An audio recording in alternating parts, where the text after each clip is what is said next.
What crazy stuff happened in the year 2001 that got overshadowed by the Twin Towers? The Taliban blew up the Buddhas of Bamiyan in March of 2001. They were a pair of huge Buddha statues in what is now Afghanistan, built sometime around 600 CE. They were 38 meters and 55 meters tall and carved out of a cliff face, I think.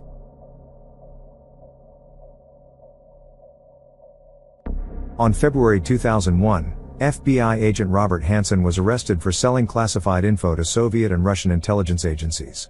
He'd been conducting this espionage since 1979. I feel like it was big news for like a month, then died down once he was thrown in federal supermax prison. I always sort of linked the two, his arrest and September 11th, since they happened the same year. FBI knew someone was leaking information to the Russians but couldn't figure out who. For months, they followed the wrong guy because they found that guy's jogging map and thought it was a drop map of location hits for information to the Russians. Brian Kelly was given a polygraph and passed. But instead of saying he's innocent, authorities felt he was just too good at beating the lie detector tests. They later grilled Kelly on other tests for months. Hansen learned of that investigation and started pushing fake info on that guy to keep investigators preoccupied. Meanwhile, his wife discovered he was doing this stuff and approached him telling him to stop. A phone message to a sting setup was the only thing that finally led to Hansen, and even then, only because one guy weeks later could finally recognize whose voice was on the recording.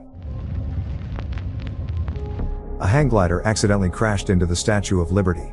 Out of all of the things listed, this is the only one this triggered a faint memory of it happening low. I was visiting the CNN Center in Atlanta with my now husband when that happened. I remember seeing the guy dangling from the statue's crown. Parenthetically, I met my husband for the first time in person 3 weeks before 9/11. We'd been email friends for 2 years by that point. This year we celebrate our 20th anniversary.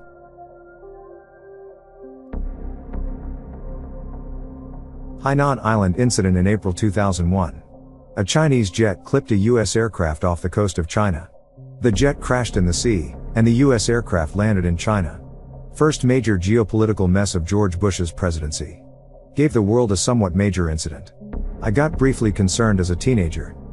Not any U.S. aircraft, a military signals intelligence plane. The Chinese completely stripped the plane and didn't even try to hide it.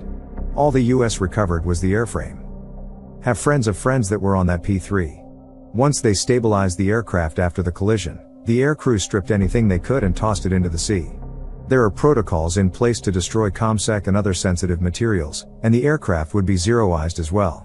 Of course, they still had limited time since it was an emergency and they had to get on the ground quick. I've read the report on that.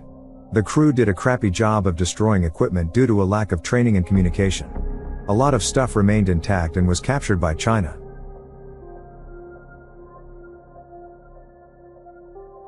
A huge investigation revealed that the McDonald's monopoly campaign was frauded since 1989 and had almost no legitimate winners. One guy was giving winning pieces to friends and family, and later the mafia. When this broke, it was mere weeks before 9/11, so it got quickly overshadowed. Edit, double checking my facts, it went to trial on September 10th. Wild. When President Bill Clinton left the office, he was interviewed in Australia and was asked a question about international terrorism. His response: "I'm just saying, you know, if I were Osama bin Laden, he's a very smart guy, I've spent a lot of time thinking about him, and I nearly got him once, I nearly got him. And I could have killed him, but I would have to destroy a little town called Kandahar in Afghanistan and kill 300 innocent women and children, and then I would have been no better than him. And so I didn't do it. This interview happened on September 10, 2001. Some important context to add to this quote is that US intelligence indicates that he had left that location by that point in time, but still, this is a really big what-ifs from history. Congressman Gary Condit having an affair with 24-year-old intern, Chandra Levy, who went missing and was later found murdered. I came here to say this. So I lived in the DC metro area where she disappeared and where her body was later found, and it was a dark time to be a kid in the area. The dead body of Chandra Levy found in Rock Creek Park in 2002, and then the DC sniper attacks later in 2002. For anyone who wasn't following the case at the time, Chandra was having an affair with a married congressman named Gary Condit at the time she vanished. Even though it was just a coincidence and she was almost certainly killed by some random guy who had attacked other women in that park, it totally ended Condit's career. I actually learned what a condom was because of jokes and puns about Condit. In 2009 another man was convicted of murdering Levy, so Condit didn't do it. What sunk Condit's career was that in '98 he was one of the Democrats heavily admonishing Clinton for Lewinsky, and 3 years later his own affair partner was outed and murdered. So him being a hypocrite about the sanctity of marriage and being a murder suspect did in his political career. American Airlines Flight 587. An Airbus A300 crashed in Queens, New York, 2 months after 9/11. It was the second deadliest aviation accident in U.S. history, and not well remembered.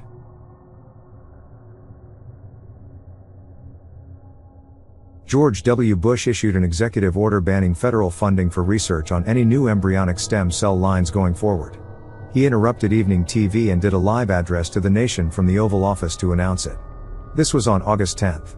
His next address to the nation was on September 11th. Right before the terrorist attacks, there was a massive shorting of airline stocks, and when the stocks hit bottom on September 12th, someone made a fortune. Definitely not suspicious at all. Probably Saudi royals.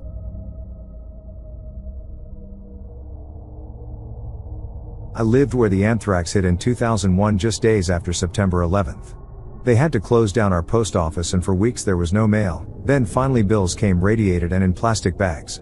You couldn't open any of the mail, it was just stuck together. And this was back in the days before you could pay bills online. The anthrax attacks and DC Sniper don't get talked about enough. They were, or at least felt like, part of 9/11 at the time and were a major contributing factor to the climate in the country that led to the approval of the next decade plus of the global war on terrorism. Edit, and the shoe bomber. System of a Down's Toxicity was released on Sept 4th. Slayer's God Hates Us All released on Sept 11th. George Carlin records an album on Sept 10th called I Kinda Like It When a Load of People Die. In the set's 10-minute closer, Uncle Dave, Carlin explains why he likes big, fatal disasters with lots of dead people, asking, "You know what's the best thing I can hear on television?" We interrupt this program. "You know the worst thing I can hear?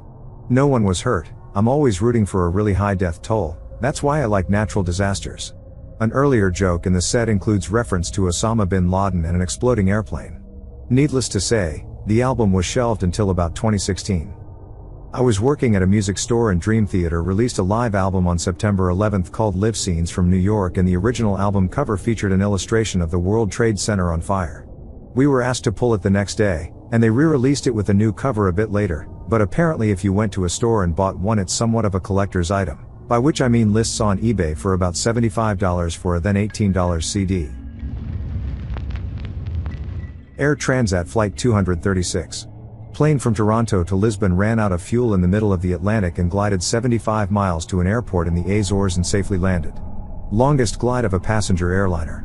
Happened 3 weeks before 9/11.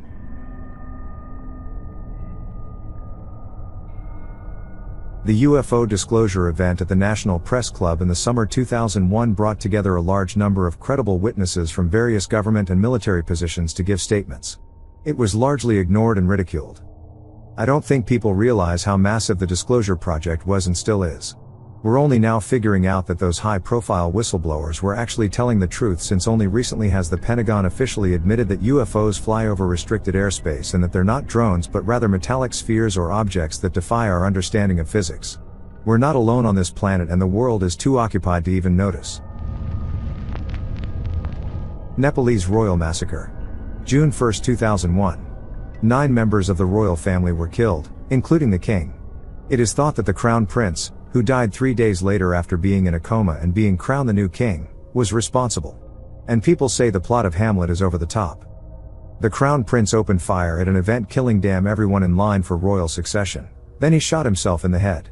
There was no attempt to become the king, though he was made king while in a coma, he just killed everyone else in line.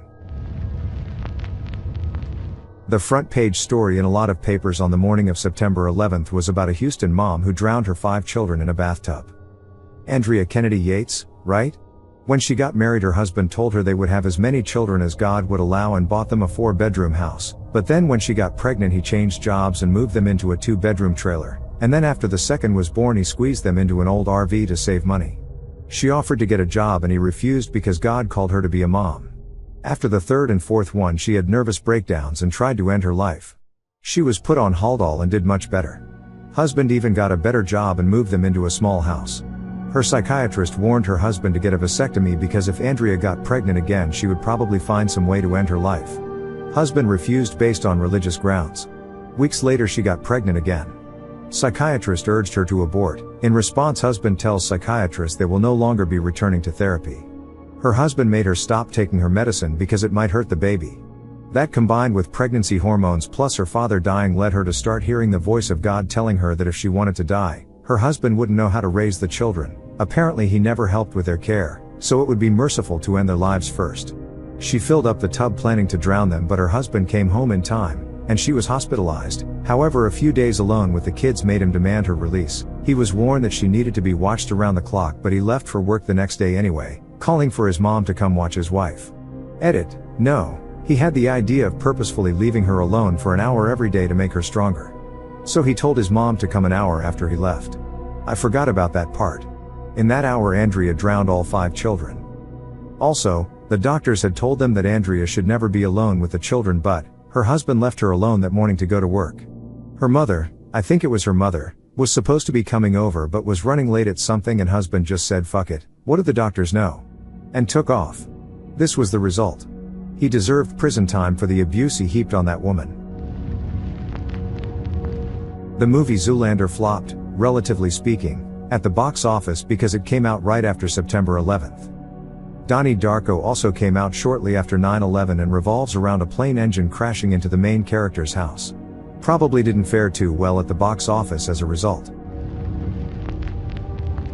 There were 3 separate shark attacks in the USA that summer, leading Time magazine to dub it the Summer of the Shark. There was a ton of news coverage about it.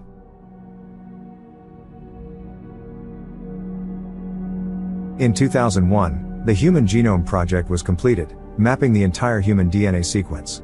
This groundbreaking achievement, promising to revolutionize medicine, was largely overshadowed by the tragic events of 9/11. I was just talking about this today at work with a colleague. I believe that project traced a significant portion of the current human population back to an indigenous population in South Africa when the human genome went through a massive bottleneck that wiped out a majority of the various other humans that were around at the time. The only people who were not wiped were those from this South African tribe that has been in that same area as far back as human history can be traced. From there, the tribe members started migrating northward and eventually went on to repopulate the rest of the earth.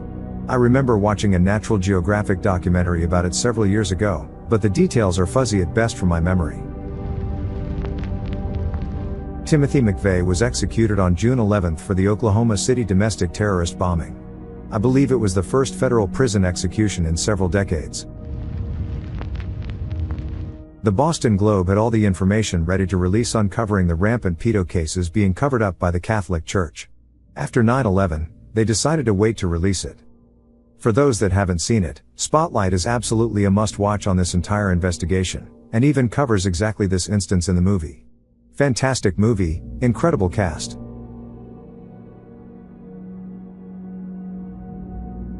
The Sacramento shooter killed a number of people in an age where mass shootings weren't daily in the USA. Shot several employees at his place of work on September 9, 2001, was the subject of a manhunt and ended up in a shootout and took his own life. He made a video suicide tape where he said, "I've taken 4 victims, this should be good enough to last about a week on the news. It's time to feed the news media." His actions were the front page news of morning papers on September 11th. The 2001 Aspen plane crash. It was overshadowed by 9/11 for pretty obvious reasons, but it's still a crazy story. A bunch of people, mostly young people in their low 20s who worked in entertainment, were on their way to Aspen for a birthday weekend to go skiing. An older colleague decided to host the trip, chartering a private jet to get them there. At some point, the pilots informed him that they weren't going to make Aspen's strict landing curfew, and also, there was a massive snowstorm. It was going to be both illegal, and far too dangerous for them to land in Aspen, and they were going to have to divert the plane. He threw a giant fit. He told them, "No, you have to land in Aspen. I spent a lot of money to have a dinner party in Aspen. You're gonna get us there, snowstorm and FAA restrictions be damned." While preparing to attempt landing, the charter customer then went into the cockpit, presumably to intimidate the pilots into meeting his demands. The pilots didn't want to upset him, so they attempted a landing, even lying to the air traffic controller about having visibility of the runway. So they attempted a blind landing. The plane was around 300 to 500 feet from the ground when the pilot realized he fucked up. The runway was actually in the other direction from where he was headed. So he quickly banked the plane into the other direction, presumably to fix the landing, or was probably making a last-ditch attempt to abort the landing altogether. As he did this, the plane's wing slammed into a hillside, and everyone went cartwheeling into their death. Bodies still strapped to their seats were ejected, and then scattered onto a nearby road. They didn't crash due to terrorism, hijacking, or a mechanical failure. They crashed because the customer is always right.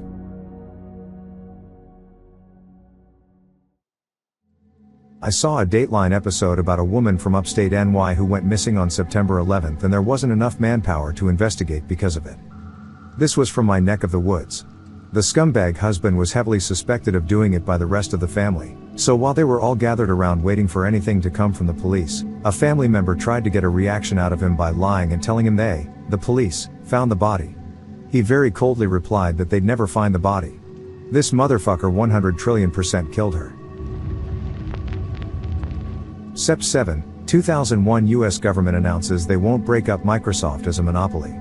Forgotten in Rumsfeld's speech about the missing funds, the clearest and most important transformation is from a bipolar Cold War world where threats were visible and predictable, to one in which they arise from multiple sources, most of which are difficult to anticipate, and many of which are impossible even to know today. Also, the purpose of the speech was to cut military spending and shift some military control of logistics and base infrastructure to the private sector. Tui Trang, Yellow Power Ranger from MMPR, passed away in a car accident September 3, 2001. I was a big MMPR fan and I don't remember hearing about that.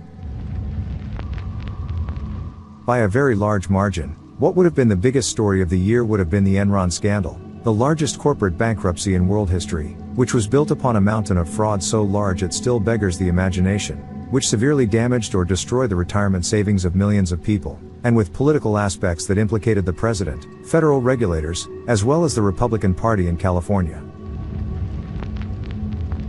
The day before, so September 10th, $2.3 trillion was announced by the Secretary of Defense Donald Rumsfeld as unaccounted for. They had trouble tracking the spending of tax money. Then September 11th happened and it got buried along with 5,000 New Yorkers. $2.3 trillion over the previous 10 years. It didn't vanish all at once. I think that's the part that always gets left out of the story. The Genoa G8 Summit protest, 19 to July 22, 2001. It was a dramatic protest, drawing an estimated 200,000 demonstrators. Dozens were hospitalized following clashes with police and night raids by security forces on two schools housing activists and independent journalists. Amnesty International defined the raid as the most serious human rights suspension in Europe since 1945, as protesters were tortured and massacred by the Italian police.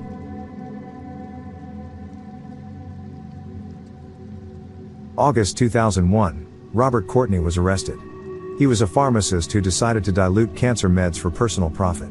They couldn't officially label him a serial killer since the victims had cancer, but he diluted prescriptions for 4,200 patients.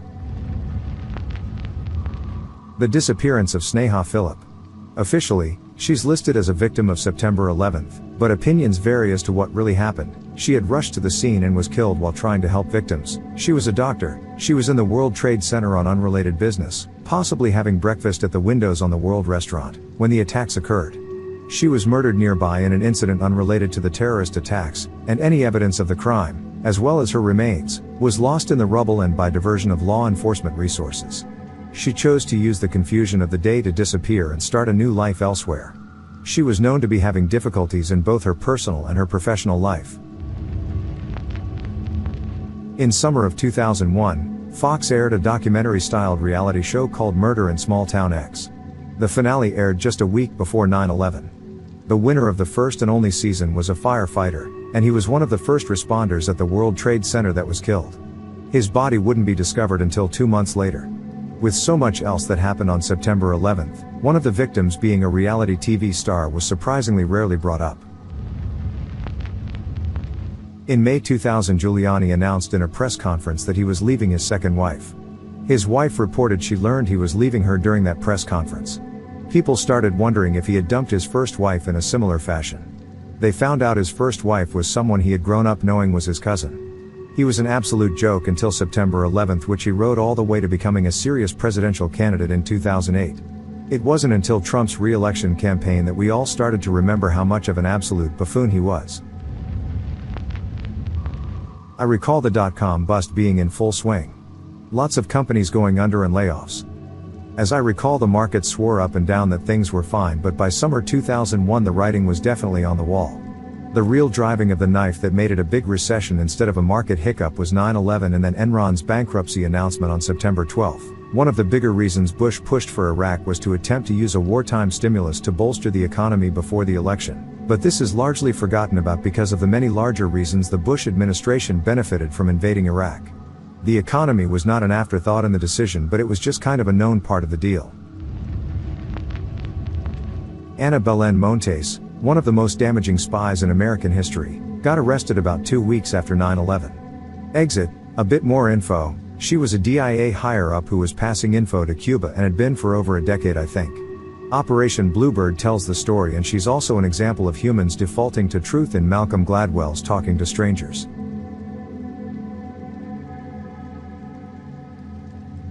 The death of NASCAR's most popular driver at the time, Dale Earnhardt, was killed while racing at Daytona. I'm not a big NASCAR guy, but he was the Michael Jordan of that sport, and he was and still is an icon to a decent amount of Americans. Cantor Fitzgerald Brokerage was under investigation of prolific sexual misconduct and harassment, if I recall correctly. Then the plane practically wiped them out. Their offices were on floors 101 to 105 of the North Tower. 100% of their employees that were at work that day died. 658 people. My cousin was one of them, and his parents soon followed, probably due to the extreme grief they experienced afterwards. They had immigrated, worked their butts off at restaurants, and he was finally living the successful American dream. That day was a long walk back into Queens and so many awful phone calls afterwards. Hated hearing my father translate what had happened and breaking the news to everyone else in the family.